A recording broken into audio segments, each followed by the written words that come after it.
Olá, caros alunos, tudo bem? Seja bem-vindo em mais uma aula. Hoje, nossa terceira aula da disciplina de macroeconomia. O que nós vamos estudar hoje? Vamos estudar teoria da determinação da renda. Como que, macroeconomicamente falando, se determina a renda. Vocês vão notar que a nossa disciplina ela tem uma continuação desde a primeira aula. Primeira, segunda e terceira aula são conteúdos afins que têm uma sequência lógica. Bom, para nós falarmos da teoria da determinação da renda, nós vamos falar do modelo keynesiano, certo? Modelo chamado de keynesiano porque foi montado por Keynes, um autor da economia moderna. O que diz essa teoria dentro desse modelo? Bom, Keynes trabalhou com o lado real da economia. Qual é o lado real? É o lado da produção de bens e serviços. Então, esse modelo básico de Keynes é se tratando da determinação da renda pelo lado real da economia. Tá? Bom, como que se calcula a renda? Primeiro, segundo Vasconcelos, a demanda agregada de bens e serviços compõe-se pelo somatório da demanda dos 4 agentes macroeconômicos. Essa é uma expressão que vocês já conhecem. Demanda agregada é igual ao consumo das famílias, um agente macroeconômico, mais o investimento das empresas, outro agente macroeconômico, mais os gastos do governo, que é o terceiro agente macroeconômico, e mais o setor externo, que é calculado pela renda líquida externa, que é a exportação menos a importação. Tá certo, pessoal? Bom, temos aí a expressão da demanda agregada. Para calcular renda, nós teremos que, primeiramente, calcular a renda nominal dividido pelo nível de preços. Tá? Então, buscamos lá na economia dados que nos permitem aferir, ou apurar a renda nominal da economia.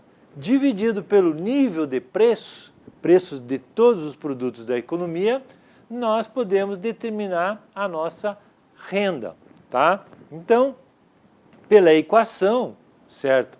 Nós temos aí renda, que é colocado pela simbologia da letra Y, é igual a renda nominal dividido pelo nível de preço. Colocando em letras, nós temos que a renda nacional é igual a renda nominal dividido pelo nível de preço. Tá?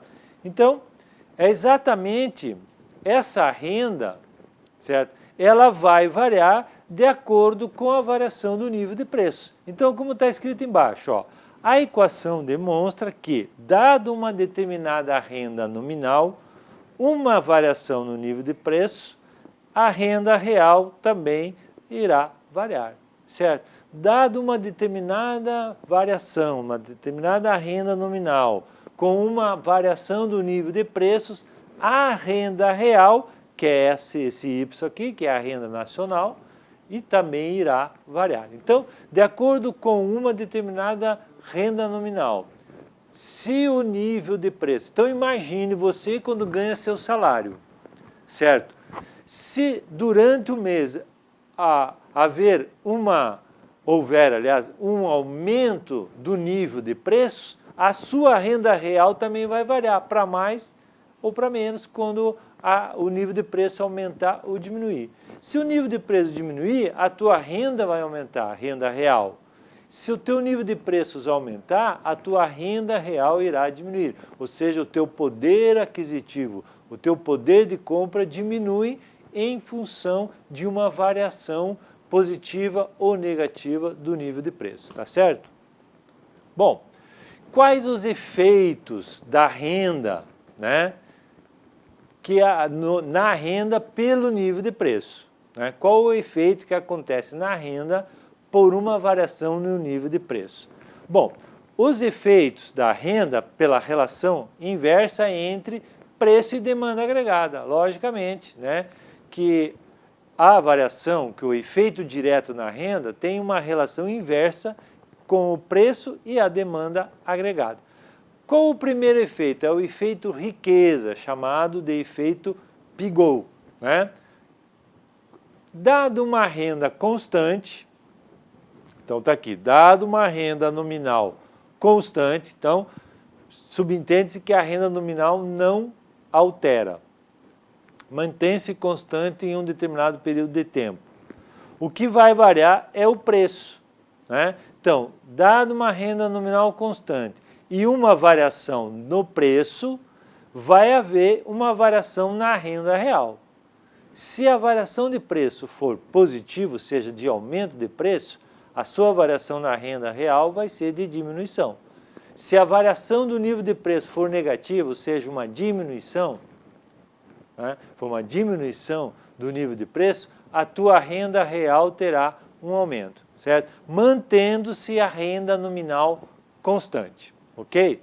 Agora, o efeito da taxa de juros. Qual é o efeito da taxa de juros, né, mantendo-se uma renda nominal constante e uma variação dos preços, ou a variação do nível do preço? Então, dado uma renda nominal constante, uma variação do nível de preço vai ter um efeito direto na taxa de juros, ou seja, vai variar a taxa de juros também. Consequentemente, varia a demanda agregada e varia o investimento agregado também, certo? Numa relação inversa, se aumenta o preço, certo? Se aumenta o nível de preço, certo? Vai diminuir a taxa de juros. Se diminui o preço, aumenta a taxa de juros e assim por diante. Daí, isso vai variar para mais e vai variar para menos a demanda agregada, vai variar para mais, vai variar para menos o investimento agregado das empresas. Tá certo? Bom, uma observação aí, ó. Com a variação da taxa de juros, pode encarecer ou baratar os empréstimos bancários, variando a demanda agregada e o investimento agregado. Então, tem outra variável aí, que é o preço dos empréstimos, né? Então, com uma variação na taxa de juros, pode encarecer ou pode baratear os empréstimos. Consequentemente, varia a demanda agregada e varia o investimento agregado na economia também.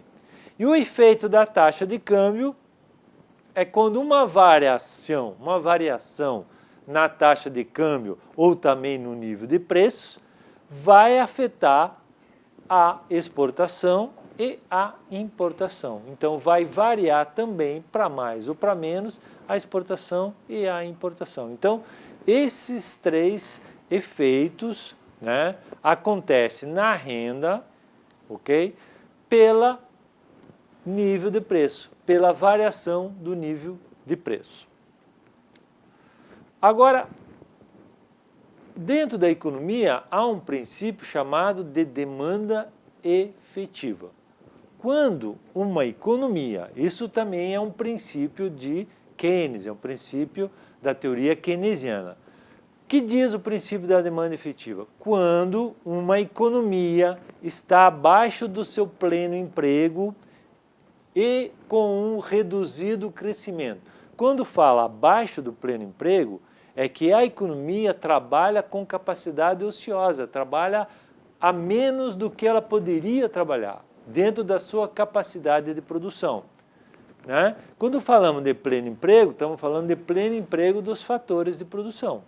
Então, quando uma economia trabalha abaixo do pleno emprego, né, tem um crescimento reduzido, certo? A política econômica adotada pelo governo é de elevar a demanda agregada, certo? Então, ela coloca certos instrumentos em ação, chamado de instrumentos de política econômica, para motivar a demanda agregada da economia, certo? Então, esse é o princípio da demanda efetiva. Quando a economia está trabalhando abaixo do pleno emprego, com um crescimento econômico reduzido, o governo, então, ele procura estimular a demanda agregada, certo? É o que está acontecendo, mais ou menos, no Brasil atualmente, né? Estamos com um crescimento reduzido, estamos abaixo do pleno emprego, então o governo procura adotar medidas que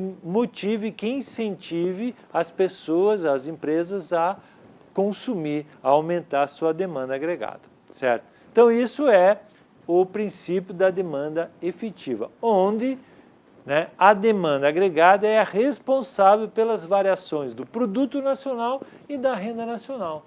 Se houver uma demanda agregada aumentada, acentuada, consequentemente vai haver uma produção acentuada, né? Então o produto nacional aumenta, consequentemente a renda nacional também aumenta, certo? Então é aquele princípio da identidade que nós já vimos numa aula anterior.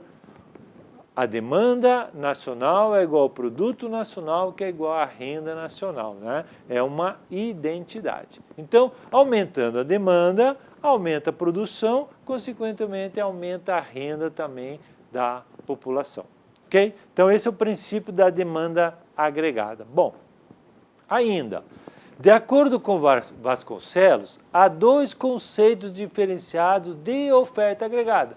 Bom, aí já é outro lado da economia real.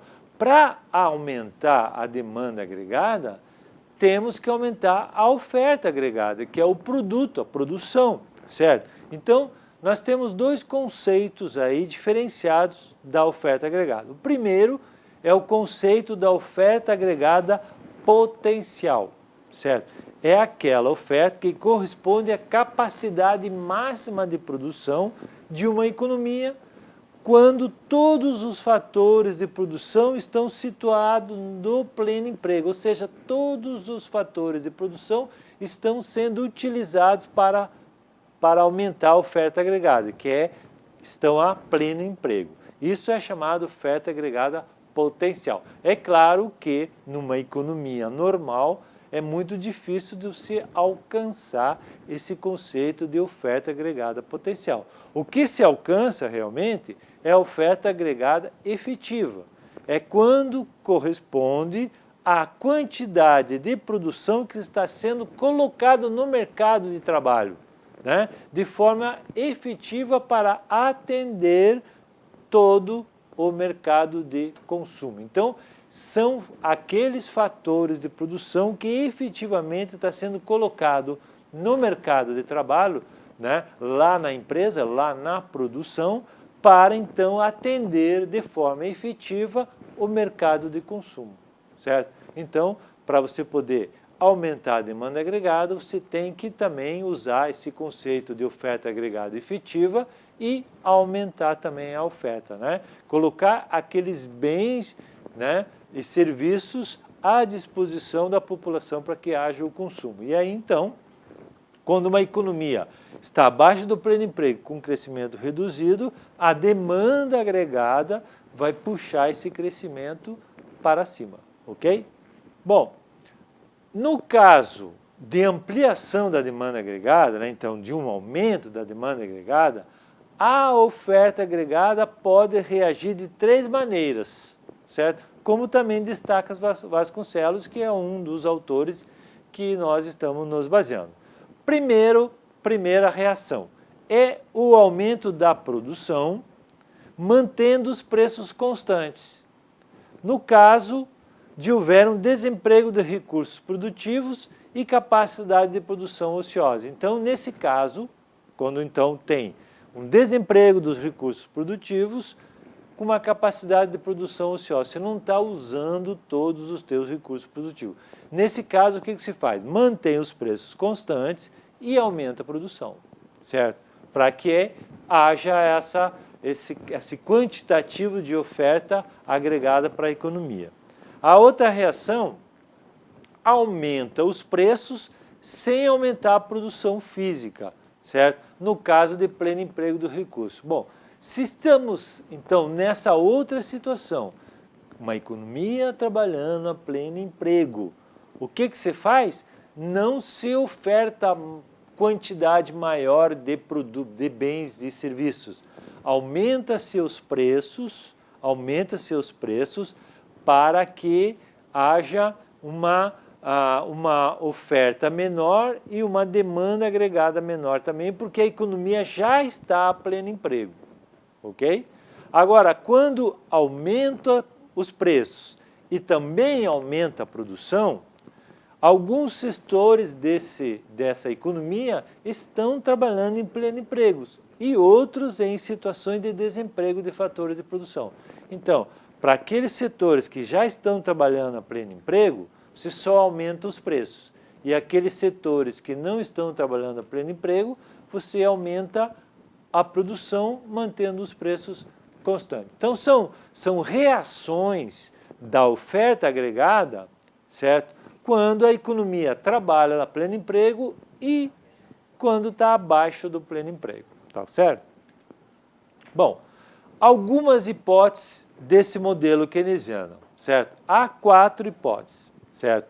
Para o desequilíbrio de pleno emprego dos fatores de produção. O primeiro, quando a demanda agregada situa-se abaixo da oferta agregada de pleno emprego, certo? Então, há o quê? Um desemprego de fatores de produção, ok? Uma hipótese. A segunda hipótese, que é no curto prazo, o nível tecnológico, o estoque de capital e a mão de obra é considerado constante. Então, não vai variar nem o estoque de capital, que são as máquinas e equipamentos, nem o nível da mão de obra e nem o nível tecnológico, certo? Então, o que vai haver aí? Um desequilíbrio entre oferta e demanda agregada. Outro desequilíbrio é quando a curva de oferta agregada é fixada em decorrência da hipótese B. Tá? Qual é a hipótese B mesmo? Quando no curto prazo o nível tecnológico, o nível de estoque de capital e o nível de mão de obra permanecem inconstantes. Então, aí cria-se a outra hipótese, que você fixa a curva de oferta agregada lá no gráfico em decorrência dessas hipóteses. Ok? Então, se não vai variar esses 3 fatores de produção, a oferta agregada também não vai variar, certo? E no curto prazo também, as variações da renda nacional são provocadas por variações somente da demanda agregada e não da oferta agregada. Então, a renda nacional aumenta ou diminui de acordo com o aumento ou redução da demanda agregada. Ok, pessoal? Bom, essas hipóteses, nesse conceito do modelo keynesiano, certo? No curto prazo, a oferta agregada sempre é fixa e a demanda agregada é sempre variável, certo? Então, o que tem que fazer no curto prazo? Uma política econômica deverá fazer o quê? Uma variação na demanda agregada. E no longo prazo, a oferta agregada acontecerá pela variação do estoque de recursos produtivos. Tá certo, pessoal? Bom, mais uma vez eu coloco para vocês as bibliografias para vocês poderem completar o estudo. Tá certo, pessoal? Um abraço, espero vocês na 4ª aula.